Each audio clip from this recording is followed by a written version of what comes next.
Hello అండి, ఈరోజు మా మేడం నా కోసం చూడండి ఏం తెచ్చిందో. మామిడి పండ్లు అన్నమాట. My favourite.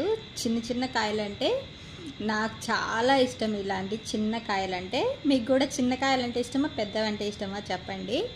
నాకైతే మామిడి పండ్లు అంటే చాలా ఇష్టం. మా మేడం గుర్తు పెట్టుకొని మరి నా కోసం, ఓన్లీ నా కోసమే తెచ్చింది. ఎవరైనా మన కోసమే స్పెషల్గా తెస్తే అది ఇంత చిన్న వస్తువైనా చాలా హ్యాపీగా అనిపిస్తుందండి.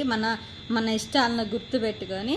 సో అందులో అయితే మా మేడం నా కోసం, నేను ఏదైనా నాకు ఇష్టం మేడం ఇది నాకు కావాలి అంటే మరి గుర్తు పెట్టుకొని నాకు ఇవి తెచ్చిస్తుంది అనమాట. ఇవే కాదండి, ఏవైనా తినే వస్తువు నాకు కావాలి నేను తినాలి అంటే ఖచ్చితంగా మా మేడం నాకు తెచ్చిస్తుందండి. నిజంగా నేను చాలా అదృష్టం ఇలాంటి మేడం దొరికినందుకు. నాకు నిజంగా చాలా రేర్గా దొరుకుతారండి ఇలాంటి వాళ్ళు కదా. Thank you for watching.